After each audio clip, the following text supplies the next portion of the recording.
बहुत समय पहले की बात है। एक छोटे से गांव में एक साधु महाराज रहते थे। वह बहुत प्रसिद्ध थे और उनकी ख्याति दूर दूर तक फैली हुई थी। गांव के लोग अपने जीवन के दुखों और समस्याओं का समाधान पूछने के लिए उनके पास आते थे। गांव में एक आदमी था जिसका नाम मोहन था। मोहन हमेशा दुखी और चिंतित रहता था। उसे अपने जीवन में कोई खुशी और संतुष्टि नहीं मिली थी। चाहे उसके पास कितना भी पैसा या समृद्धि क्यों ना आ जाए, वह हमेशा शिकायत करता रहता था कि उसका जीवन दुखों से भरा है। एक दिन मोहन ने फैसला किया कि वह साधु महाराज के पास जाएगा और अपनी समस्या का समाधान पूछेगा। वह साधु महाराज के पास पहुंचा और बोला, महाराज, मैं हर समय दुखी रहता हूं। मुझे कोई खुशी नहीं मिलती। मुझे क्या करना चाहिए? साधु महाराज ने मुस्कुराते हुए मोहन की बात सुनी और उसे अपने साथ चलने के लिए कहा। वे दोनों गांव के पास स्थित एक नदी के किनारे पहुंचे।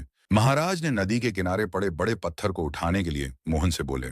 मोहन बोला, महाराज, ये बहुत भारी है। मैं इसे उठाने में असमर्थ हूं।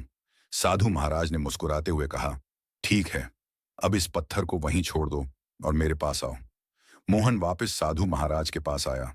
साधु महाराज ने उससे कहा, मोहन, ये पत्थर तुम्हारे दुखों का प्रतीक है। तुम इसे हर समय अपने साथ ढोने की कोशिश कर रहे हो, इसीलिए तुम दुखी हो। जिस तरह यह पत्थर भारी है और तुम इसे नहीं उठा सकते, वैसे ही तुम भी अपने दुखों को अपने सिर पर तब तक ढो रहे हो जब तक तुम इसे छोड़ नहीं देते। मोहन समझ गया कि वो हमेशा अपने दुखों को अपने साथ ढो रहा था और उन्हें छोड़ने की कोशिश नहीं कर रहा था। साधु महाराज ने उसे समझाया कि दुखों को थामे रहने से जीवन और भी भारी हो जाता है।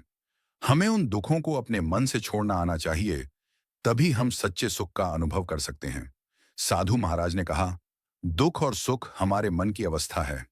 अगर तुम अपने दुखों को थामे रहोगे तो कभी खुश नहीं रह सकते, लेकिन अगर तुम उन्हें थामे रहोगे तो छोड़ दो, तुम्हारा मन हल्का हो जाएगा और तुम जीवन के हर पल का आनंद ले पाओगे। मोहन ने साधु महाराज की बातें ध्यान से सुनी और उसे एहसास हुआ कि वह खुद ही अपनी सारी परेशानियों का कारण है। वह हर छोटी छोटी परेशानी को बड़ा बना देता था, अपने जीवन को दुखों से भर देता था। उस दिन से मोहन अपने दुखों को छोड़ने की कोशिश करने लगा। वह समझ गया कि जीवन में परेशानियां आना स्वाभाविक है, लेकिन उन्हें मन में ही रखना असली समस्या है। उसने अपने मन को हल्का करने की कोशिश की। मोहन ने खुश रहना सीखा और हर परिस्थिति में खुशी ढूंढने लगा। समय के साथ मोहन का जीवन बदल गया। अब वह हर परिस्थिति में शांति और खुशी का अनुभव करता था। अब उसके चेहरे पर हमेशा मुस्कान रहती थी और गांव के लोग भी उसकी सकारात्मकता से प्रेरित होते थे। इस कहानी से यह सीख मिलती है कि दुख हमारे जीवन का हिस्सा हो सकते हैं, लेकिन उन्हें खुद पर हावी नहीं होने देना चाहिए।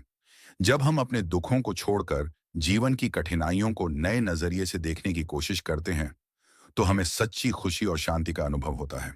दोस्तों, इस कहानी के बारे में अपने विचार कमेंट में जरूर शेयर करें।